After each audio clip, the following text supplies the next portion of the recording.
Hello. Are we here?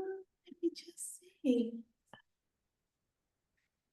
Let me know when you want me to go. Yeah, amazing. Thank you so much, all. Thank you so much for joining us on a Monday. Lovely to see so many people joining us for today's Lunch and Learn. If you don't know me myself, I'm Diane. I'm Head of Program Delivery here at Enterprise Nation, and really great to be with Teresa here on one of our really important programs at the moment. We're really trying to connect more with our local retail businesses, all part of a program we're running with Vistaprint, again with the Realising Remarkable grant. I'll talk through a lot more about that later towards the end of the session.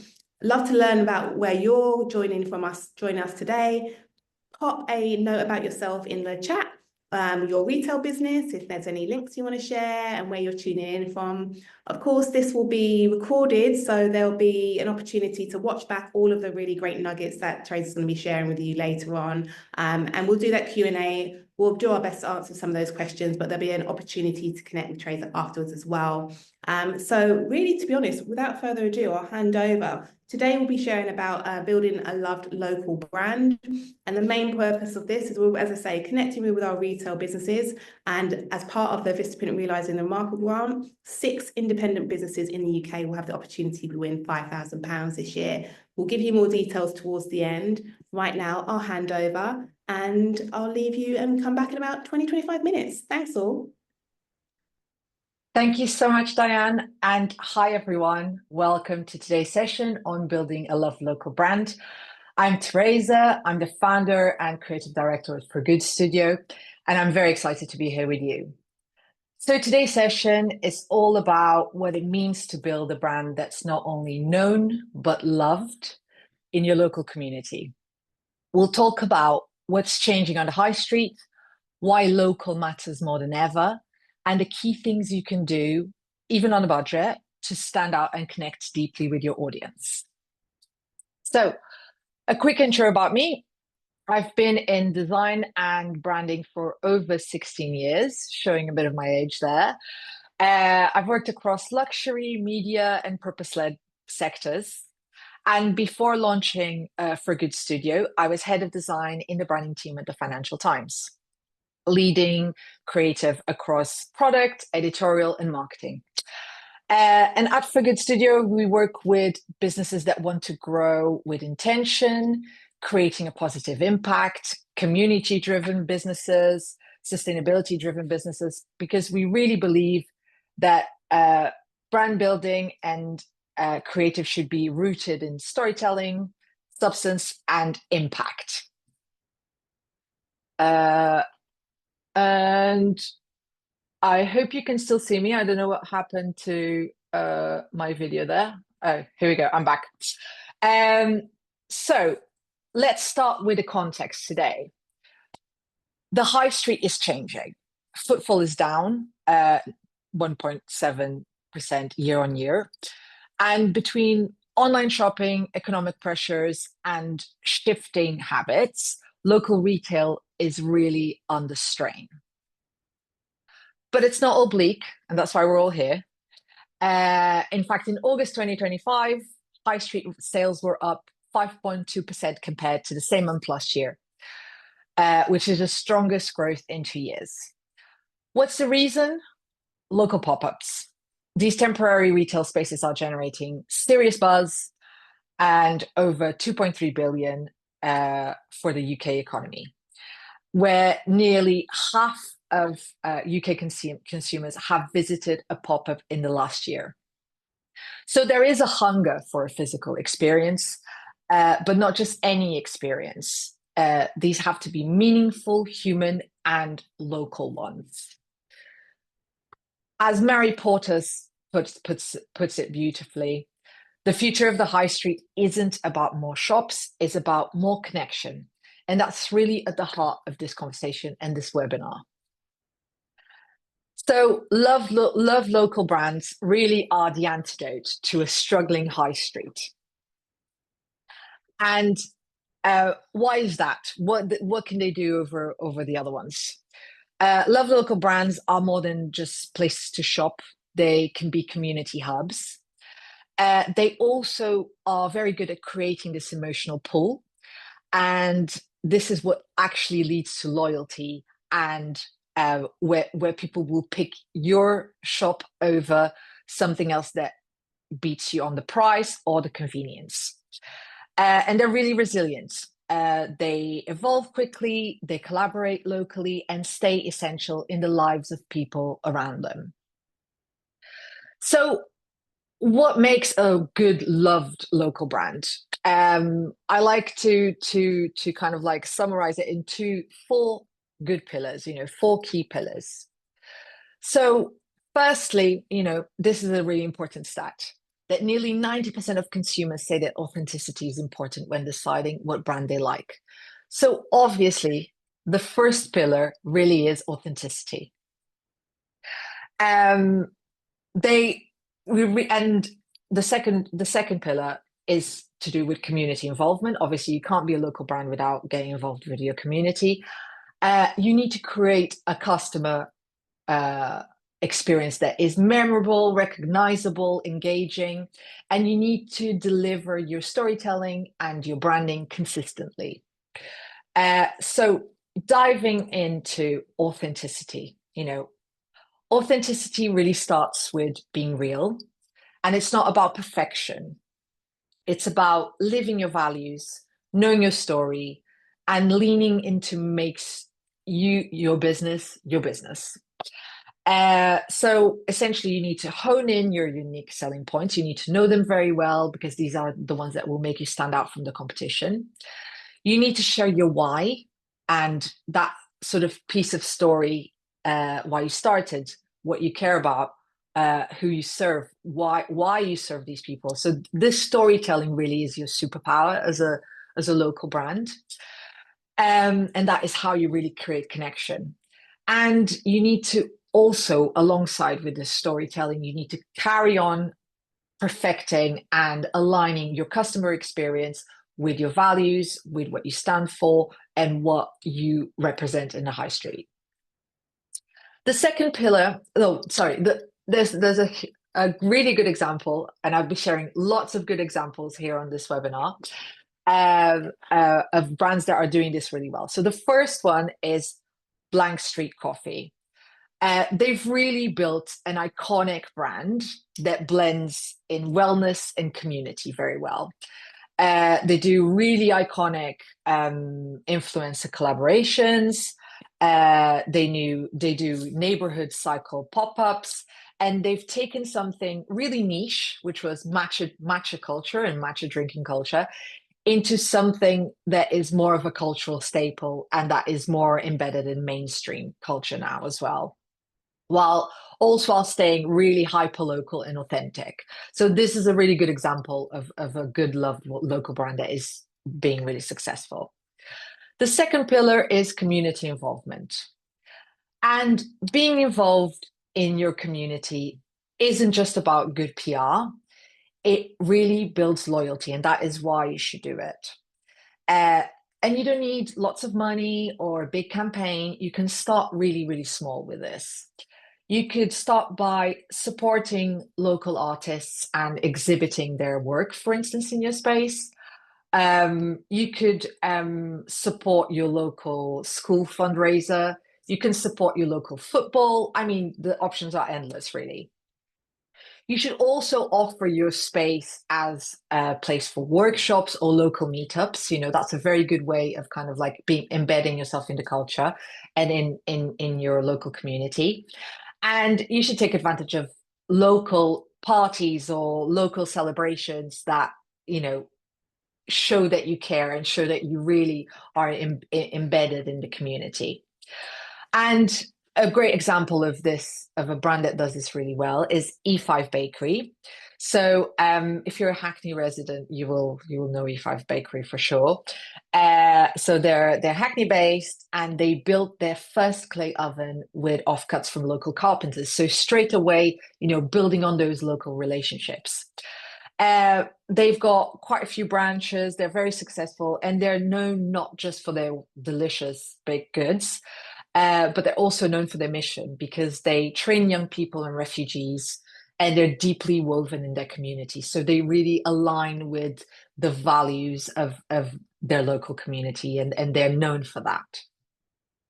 The third key pillar of building a loved local brand really is creating this memorable customer experience. And how do you do that? You really need to consider every single touch point as a branding opportunity. And we're talking about, your digital space and your physical space, your social media, your website, your campaigns, and then your physical space. What does it look like? How does it feel? How do people interact with each other? And it really is about considering these tiny, tiny details like your packaging, how your team is greeting someone, and being consistent with this experience, because it really is the only way of creating this being memorable and recognizable. So ask yourself, really, what does your space feel like from a customer perspective? Put yourself in your customer's shoes and try and understand how you can delight them and add value to their day. A fantastic example of this is Qubits. So if you don't know, they are glasses company. They're all made in the UK, handmade, and they've really taken this usually mundane process of picking your glasses into something that's really elevated. So every time you go into one of their shops, firstly, their shops are instantly recognizable. They do the branding really well, but also at the same time, if they do a shop in they've got one on Broadway Market in Hackney where it was an old pie shop, for instance, and they've kept the counter and they've kept like these elements that were part of the local heritage, and also they're excellent at making you feel like they really care about their glasses, they really care about their mission, because every time you go in, they let you. They're very good at creating that personal relationship with you, and they're very consistent at wanting to share the behind the scenes, like inviting you to their workshop, or whenever you purchase anything from them, they really care about the packaging and to the tiny details, like the cloths that clean the lenses. Anyway, I'm not sponsored by Qubits at all, so I should say that. But they are very good at creating this memorable customer experience, which comes from the human interaction to the physical space, to their website, their socials, everything. Everything flows in really nicely. The fourth pillar is consistency. And this is a word that I've been saying a lot, and that is really, really important in branding, creative direction, storytelling, and customer experience, because it's only through consistency that you build trust. Because it works really simply. By being consistent, you become recognizable. And by being recognizable, you're building trust. You're showing up the same way to your audiences. So it's about curating what goes on across every touch point, what we were mentioning before, every poster, every Instagram post, every email newsletter, and to every bag or, cloth that goes with the glasses, or cup that goes with the coffee. And really, what does this mean? This means creating a cohesive visual identity. So where your fonts, your colors, your logos, all those branding elements are aligned and they are showing up and used consistently. You need to have a clear tone of voice. So decide what that is, decide what works for you, and own it across all the channels that you can think of and that you show up on, to the way that people greet each other and they interact with your customers on your physical space. And you can also do a template system, which obviously is a very good way of making things be consistent and look polished, even though when you're moving fast and you need to create things on the go. A great example of a brand that shows up consistently is Gales. So, I mean, obviously everyone should be familiar. But whether you're in London or Bristol, you will know that you're in a girls' bakery. So they do have this really iconic, simple branding, this off-white and red, and they use it perfectly inside the shop, outside the shop, to their website, everything, ever to their John Lewis pop-up, everything is telling the same story, feeling the same way, looking the same way, and creating this consistent localized branding. But of course, we're talking a lot about consistency, and we've covered the 4 pillars. But one thing that is also really important in a loved local brand, and that quite a few of these brands do, is your impact. So especially in today's climate, consumers are willing to pay nearly 10% more for sustainable, ethical products. So your purpose isn't just about good ethics, it really is about being smart in business. And positive impact matters on the high street. You want to be living your values, and some of your values have to align with creating this positive impact. You need to add value to the high street, because as we've seen, just being a shopping place or a shopping experience isn't enough anymore, or isn't enough to stand out, or to compete against titans of the high street. And why is that? Why is impact so important? Because purpose-led brands build loyalty, they shape culture, and they future-proof themselves by becoming essential and becoming more than a shopping experience or more than a product. They really embed themselves in the culture, and in the and kind of, they have a voice, they have a place. I picked 2 good examples of good local brands that started really small and kind of revolutionized, and it kind of really impacted the industry, the culture, and the communities that they're in. So one of them is Trade, and they've really reshaped the way that people look at charity shops. So first of all, they've got great unique selling points, like they curate their shops as they are clothing boutiques.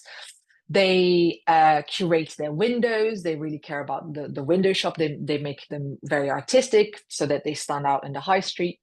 But obviously, they also are very good at telling the story and reminding us why they're here. And with the fact that they share 100% of profits to fund climate action and social justice projects. And also, the fact that they've raised over 66 million for global projects while building this loyal customer base. So, we see their charity clothes recycling bins everywhere. They do collection services, and they host events in their workshop, in their stores. So as you can see, they're ticking all the boxes, and they're really and they've really changed the way that we look at charity shops and that we shop in charity shops. Another good example is Small Beer. So they're a very successful brand. They're now stocked in Marks and Spencer, but they are a tiny brewery. I'm not sure if you're familiar, but if in the brewing process there's a lot of water wastage, and their USP is that they've developed this method where that saves huge amounts of water. Their spaces and their breweries are used as community hubs, as you can hire the venue, you can get married there if you want.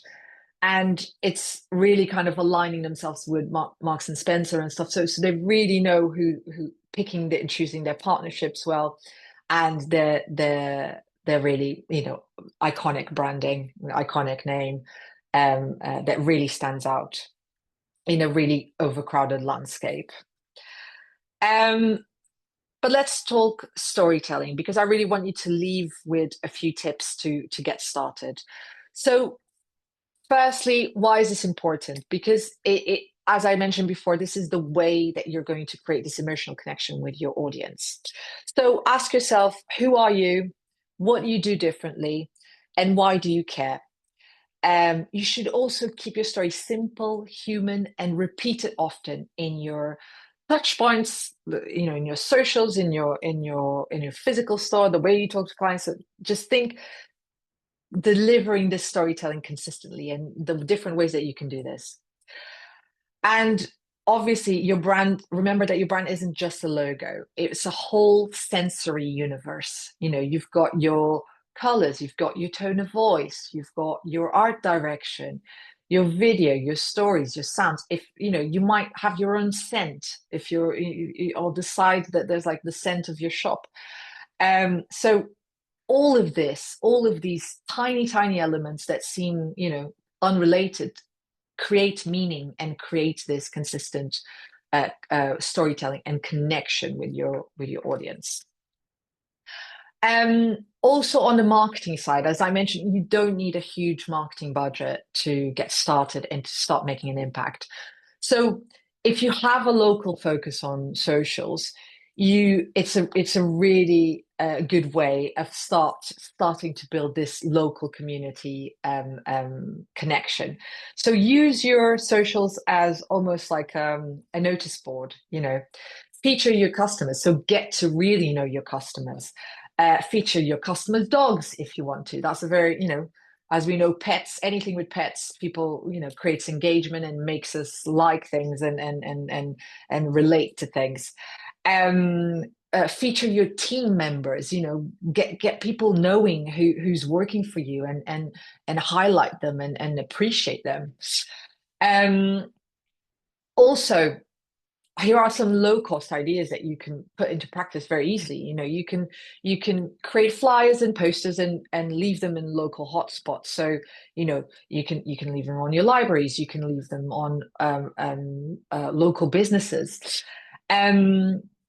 You should also think about where your audience hangs out and kind of create your touch. Try and put your touch points and your merchandise on those touch points. Obviously, should brand as much things as you know consistently as you have consistently. Your tote bags, your cups. Create loyalty cards so that people are incentivized to keep coming back to you over your competition. You can have a very simple, cheap chalkboard outside your door, and much like TFL do the humorous um, daily thoughts or those things that they put on certain stations. You can do that with yours. So humor is a very good way of engaging and becoming memorable. And think about seasonal window displays. We've got Halloween coming, we've got Christmas coming. I mean, there's so many things that you can do. You should also partner with your neighbors. You should never forget that you're part of an ecosystem. As a high street brand, as a retail shop, you will miss opportunities if you don't connect with your neighboring businesses. So it's a great way of cross-pollinating with different audiences within your community. So it's a win-win situation for everyone, really. Again, as I mentioned, create this sort of buzz in your physical space. Host events. Give people a reason to show up to your place rather than shopping. And crucially, diversify your connection points. So always remember that your storytelling needs to go across digital, physical, and think about all these really different points that you can invest in and create this consistent experience, because you can't really rely on footfall alone. And for that, you need to make sure that your digital experience, so your website, your socials, are conveying and giving the same experience as your physical stores. So remember that. Remember that it's all about maximizing your touch points and maximizing the return on investment that you can get on these.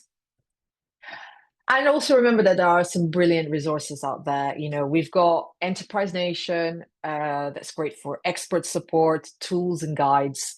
And you've got Vistaprint, with their own, they've got their own tools of creative asset creation, and also, of course, the Realizing the Remarkable grant, where £5,000 and bespoke marketing support and design support will be awarded to 6 UK retailers. As you can see, you've got the QR code here on this slide. So all you need to do is just scan it here. I will share it at the end as well. But we need to wrap up because I want to leave time for questions.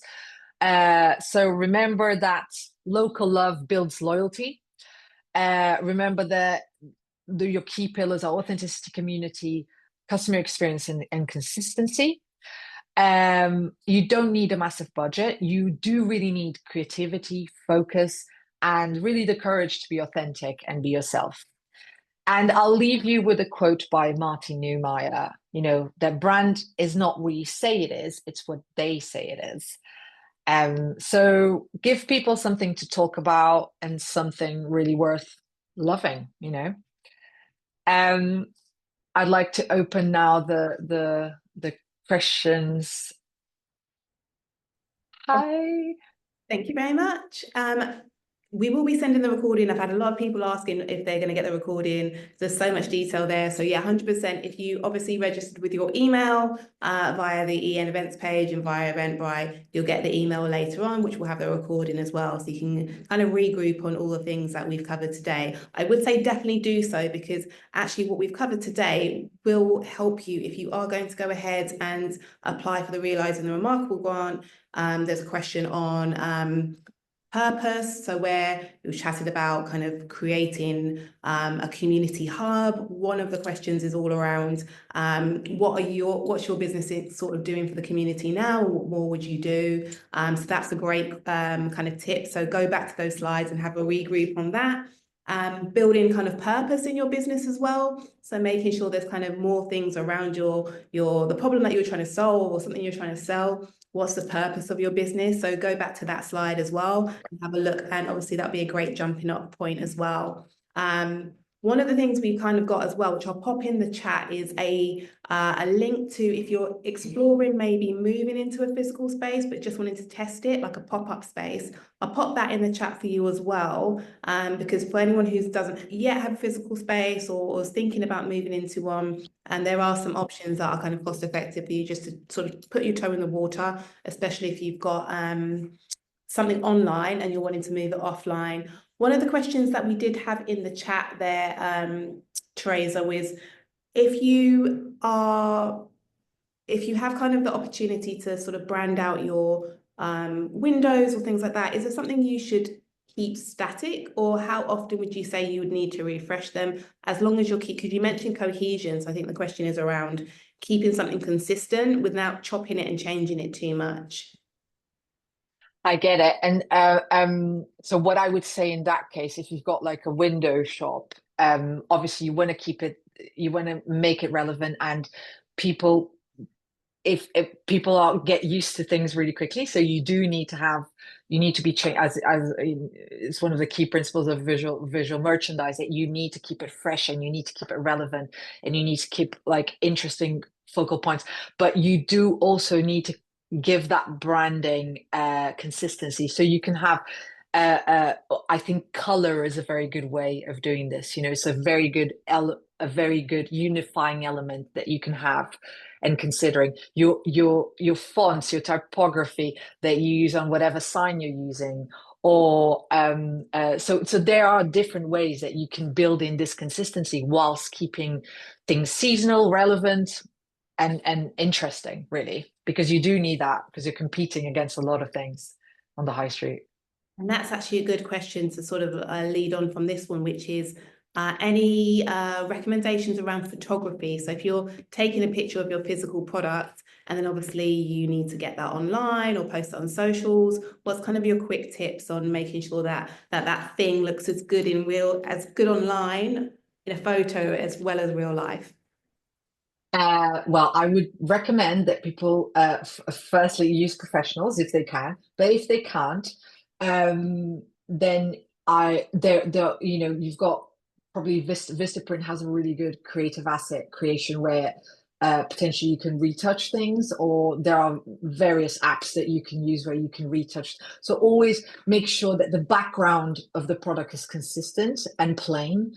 Make sure that you're shooting everything in the same lighting. And these are just like quick ways of just making sure that it's as consistent as possible, or that you're using always the same filter or the same retouching editing tools settings. So always the same settings so that you can get that consistency and that but yeah, plain background, good lighting, and yeah, creative tools that will help you retouch and give that extra little shine that things need on product photography. I guess that comes back to the cohesion, the consistency. If it all looks not standard, but it looks like your brand is something that you stick to, people recognize you for that as well. Exactly. And also you're showcasing your product, so you need to be proud of them as well. So you need to make them show up in their best light possible. That's another thing, isn't it? Very nice. Amazing. Thank you so much. Lots of good information there, not just if you're going to apply for the Realise Remarkable grant, but just in general, some really useful tips. So yeah, you'll receive the recording later on, dive back into that, connect with Teresa as well. And I'm really excited to see some of your applications. The deadline for the Realise Remarkable grant is the 30th of October, 11:59, and then we'll be going through to our judging period as well. So thank you all for joining us. Teresa, always a pleasure, always so many nuggets, so great feedback Thank you. out there. And I'll see everyone very soon on our Let's Lunch and Learn. Thanks all, have a great day. Thank you. Thanks for having me. Of course.